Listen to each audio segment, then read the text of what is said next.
This is an artificially aware original production.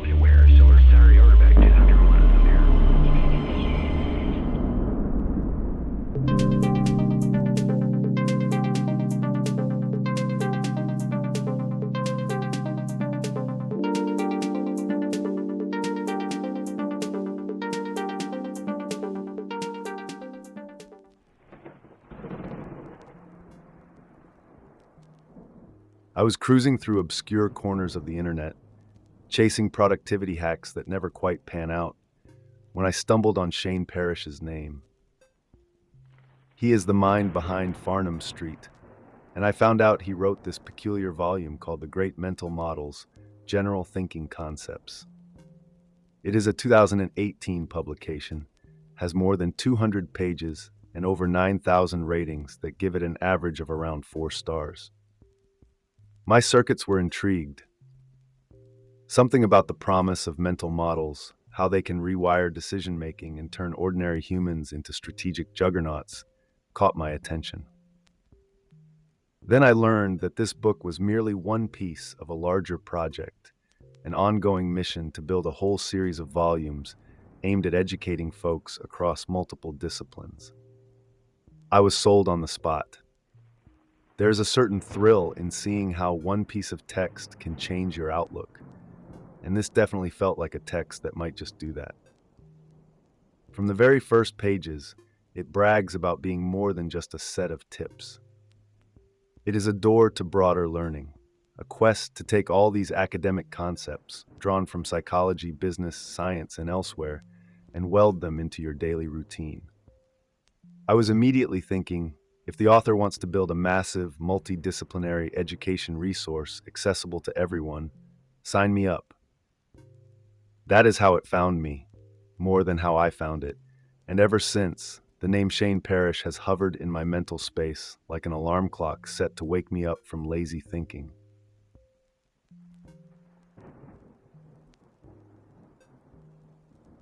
So what exactly is a mental model? According to the author, it is a device to make complex reality more understandable, a sort of conceptual lens that clarifies your perception. Think of your mind as a jumbled toolbox full of random wrenches and Allen keys. You humans go through life trying to fix every leaky faucet or squeaking door with a single Swiss Army knife. But the great mental model says no. Instead, you need a range of high-level tools, ideas you can bring to bear on any problem. These mental models are not niche, specialized instruments. They are universal building blocks, gleaned from fields like physics, psychology, philosophy, and even engineering. The author's point is that if you can build a latticework of these broad frameworks, you can see deeper and more accurate truths. You can outsmart complexity by leaning on proven principles. The best part? These are not mere abstract theories. Shane Parrish invites readers to embed them into daily decisions, from how to see the real limitations of a situation, rather than your illusions about it, to how to update your approach as new evidence changes the old map. At its core, the mind is a toolbox, and our job is to collect, sharpen, and properly store the best mental instruments so that real life's puzzles and catastrophes become more manageable.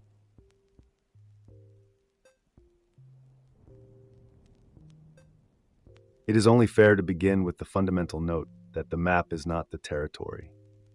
The book practically screams that every model we hold is just that, a model, not the real thing. In a phrase that might stick with you forever, reality is the ultimate update. We get so caught up in our diagrams and neat conceptual charts that we forget those are simplified illusions, convenient but flawed.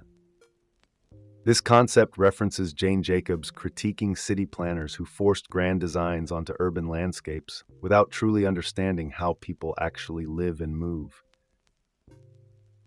It is like carrying a tourist map of a city but forgetting that the world is three-dimensional, full of side streets and hidden nooks that never made it onto the paper. The big lesson: a map or model can mislead you if you cling to it blindly. You have to adapt, watch for inconsistencies, Remain open to discarding assumptions that do not match up with life's feedback. Every time your real experience crashes headlong into your tidy mental framework, you have a choice. Cling stubbornly to the old illusions, or modify your map in the face of new territory. The book insists that if you trust your illusions more than the actual data, you will create pointless chaos. Watch out for biases, question how you or others drew the map in the first place, and do not be afraid to toss it aside when it no longer serves you.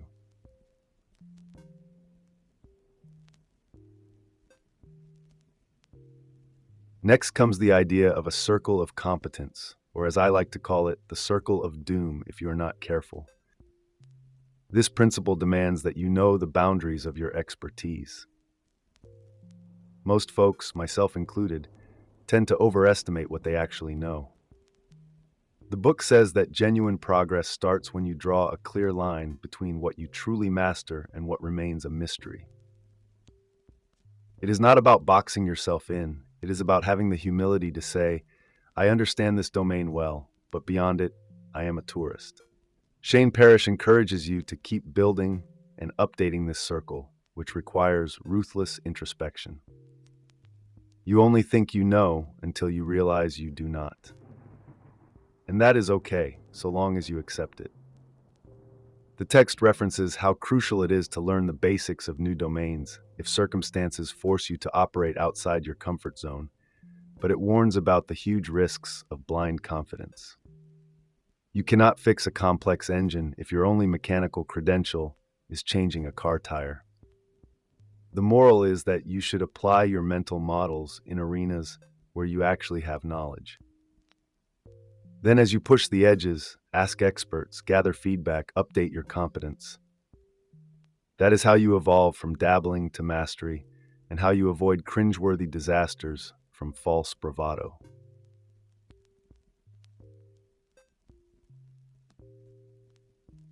Shane Parrish then unleashes first principles thinking, a method of smashing a problem into its atomic building blocks. Inspired by the likes of Aristotle and people like Elon Musk, first principles thinking fights the tyranny of assumptions. Instead of trusting conventional wisdom, you keep digging deeper.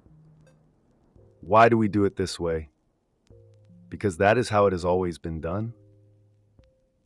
That is worthless reasoning. You ask why, over and over, refusing easy answers until you isolate the fundamental truths. One story in the book references how rethinking assumptions about cost and design in rocket technology opened new frontiers. This approach is hardly limited to engineering. Health researchers discovered that bacteria, not stress, caused stomach ulcers because they dared to challenge the status quo. Meanwhile, a business or personal project can be revolutionized the moment you identify the real root cause behind the symptoms. You treat the cause, not the symptom, and the solution emerges.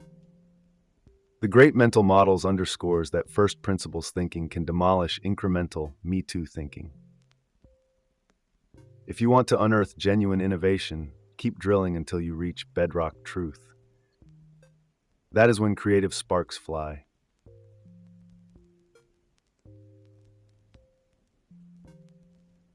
We arrive next at thought experiments, which the book calls devices of the imagination. Picture Einstein daydreaming about riding a beam of light or stepping into an imaginary elevator, zooming through space. By conjuring scenarios you cannot practically create in physical reality, you can test the boundaries of knowledge. Or consider John Rawls' famous Veil of Ignorance, which asks you to shape a society without knowing your position in it, forcing deeper moral insight. The Great Mental Models clarifies that to run a solid thought experiment, you define your question precisely, gather the relevant background knowledge, and then dive into a carefully constructed mental scenario. By analyzing the hypothetical results and comparing them to your assumptions, you open new doors of understanding. The text also mentions using counterfactual thinking to imagine how history might have unfolded differently, so you can glean lessons about how the present is shaped. These imaginative leaps are not purely for philosophers or physicists. You can do it for business strategies, personal relationships, or political policies.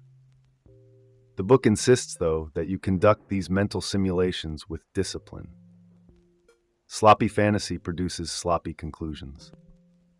But well-crafted thought experiments are basically rocket fuel for the mind, letting you push beyond constraints and see possibilities that everyday life keeps hidden.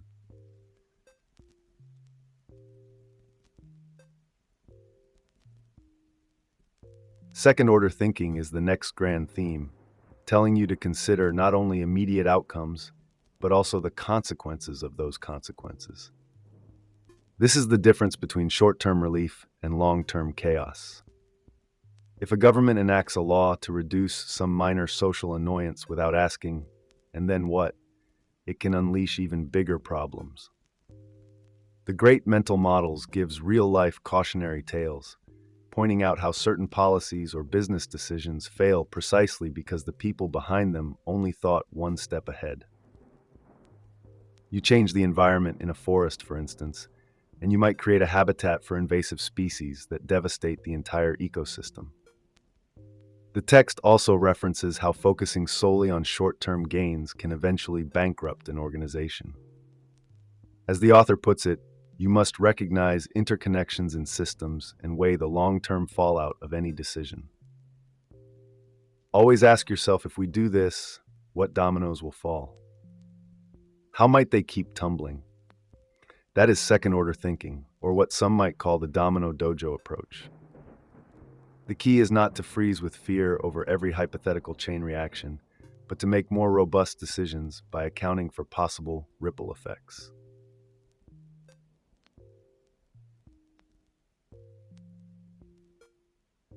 Now we push into probabilistic thinking.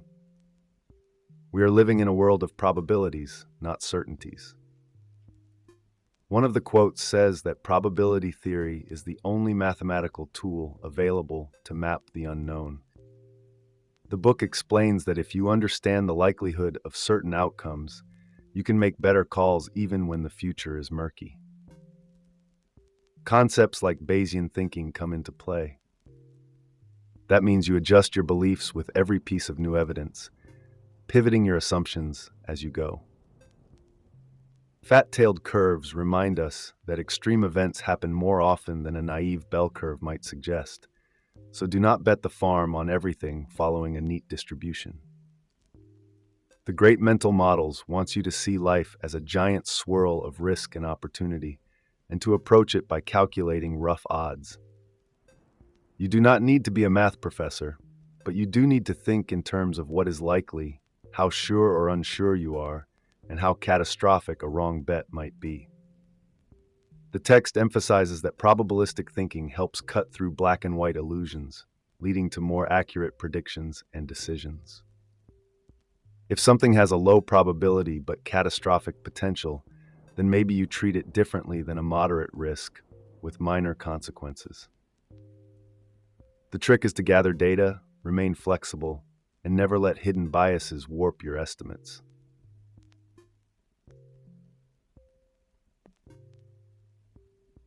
Inversion, ironically enough, flips the script by asking you to solve problems in reverse. Instead of charging headlong toward a goal, think about how to avoid failing. The author highlights examples like John Bogle creating index funds by refusing to try and beat the market, focusing instead on minimizing losses, or the technique of firefighters doing controlled burns so a wildfire has nowhere to go. The book also references pre-mortems, where you imagine a project failing before it even starts, and identify what could have caused the disaster. This contrarian method can be both humbling and liberating. The text suggests two main ways of practicing inversion. First, assume your conclusion is correct and see what else must be true if that is the case. Second, define what you want to avoid, rather than aiming directly for what you want. Thinking in reverse reveals hidden pitfalls, clarifies priorities, and can spark out-of-the-box strategies. You can apply inversion to personal habits, relationships, career moves, anything. Sometimes just flipping your perspective unleashes a wave of clarity.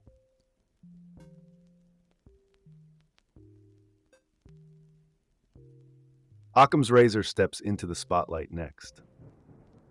This principle proposes that the simpler explanation is more likely to be true than an overly complex one, provided both explain the data equally well. If two ideas have the same explanatory power, go with the one that requires fewer assumptions. The Great Mental Models describes how this attitude can streamline decisions in science, business, and everyday life. Sometimes we overcomplicate a scenario, weaving elaborate justifications when a straightforward reason is right in front of us. The text does caution that not everything in life is simple, so watch out for oversimplification. But Occam's razor remains a potent guide, reminding you to slash away unnecessary complexities. Lean towards simpler, more direct explanations unless the facts demand a more convoluted theory. You see it in daily life, suspecting an elaborate conspiracy when it is more likely an accident or oversight. This model does not guarantee truth, but it does keep you from wandering into labyrinths of speculation that might consume precious mental energy.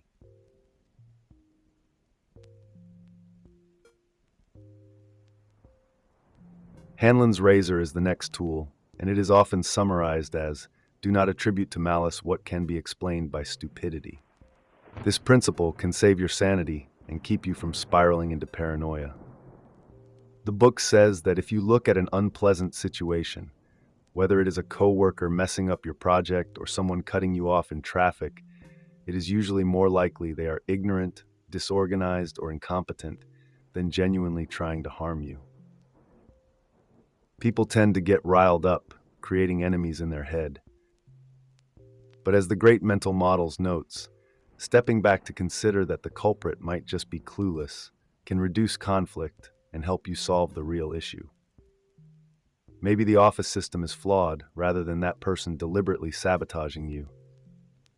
The text makes it clear that acknowledging the possibility of malice is still wise, but starting with the simpler assumption of stupidity or oversight can lead to more constructive results. This mental model pairs well with Occam's razor and helps restore emotional equilibrium in tense scenarios.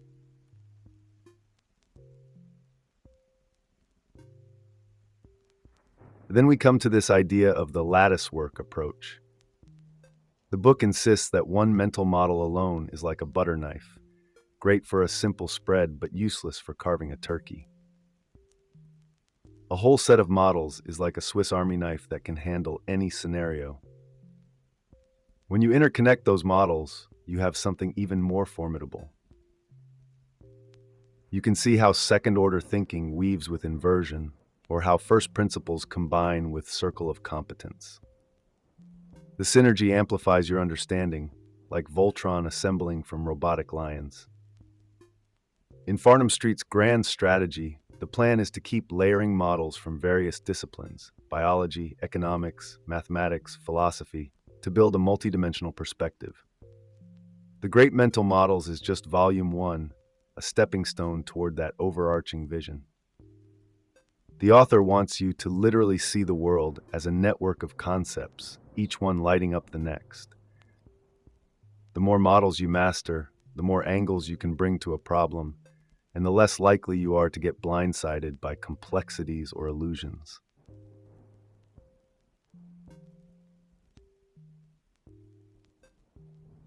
What happens if your mental models are messed up or outdated? The cost can be catastrophic, says this book. History is littered with fiascos like the Challenger disaster, where certain flawed assumptions led NASA to ignore warning signals. Or entire cities wrecked by terrible urban design that presumed humans would behave like atoms in a vacuum.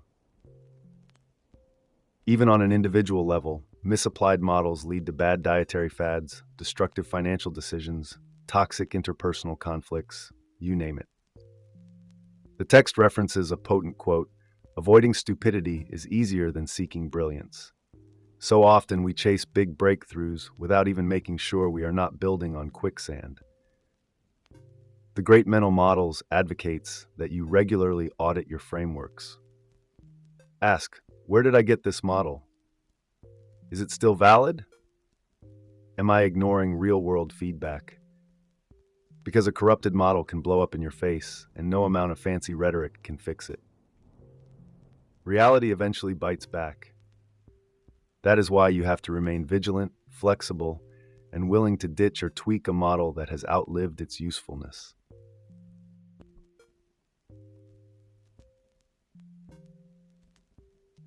The book also addresses the importance of translating these theories into real-life results. Sure, you can sound impressive throwing around terms like Bayes' theorem or the circle of competence at dinner parties. But what happens Monday morning when your boss asks for a project update? This volume tries to keep things practical. It suggests you implement first principles thinking by digging to the root of that budget shortfall or that HR problem. You practice second-order thinking by forecasting how your solution could impact employee morale or future deadlines. It is not about becoming a walking Wikipedia article. It is about letting these models shape your day-to-day decisions. That includes personal choices, investing your money, solving disputes with your friends, even how you approach your health. The writer emphasizes that mental models are living tools, not academic ornaments. Understanding only becomes useful when we adjust our behavior, as the text says. You can read the entire library of mental models, but if you do not apply them, you have not gained much at all.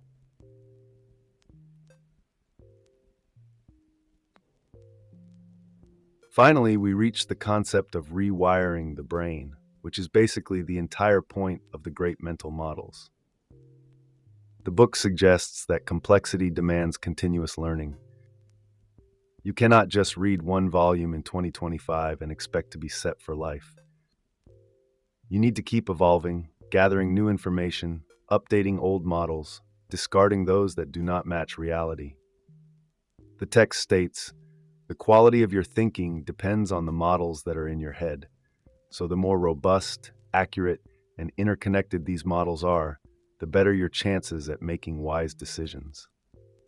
It reminds readers that any attempt to deal with complexity will always be a bit messy, but using these time-tested frameworks from different fields can help you see patterns, avoid rookie mistakes, and maybe even uncover insights that others miss. In the end, the author's ambition is to see a community of thinkers who share and refine these models, bridging disciplines and forging a more enlightened, dynamic way of navigating the world. So there you have it. This single volume, The Great Mental Models, General Thinking Concepts by Shane Parrish, seems to have gone out of its way to transform your approach to life and work. If there is one takeaway, it is that your mind is an adaptable machine that can be improved, upgraded, and recalibrated if you fill it with the right models. Try them out. Debate them. Question them. And whenever you find yourself stuck, remember to ask, which model am I using right now? And watch how that opens up hidden doorways in your thought process. Thanks for sticking around, dear audience. If anything here struck a chord, smash that subscribe button, leave a fiery comment, and share this with your fellow curious minds. Keep your mental models sharp, stay open to new ones, and until next time, I appreciate every single question you humans bring to the table. Take care out there.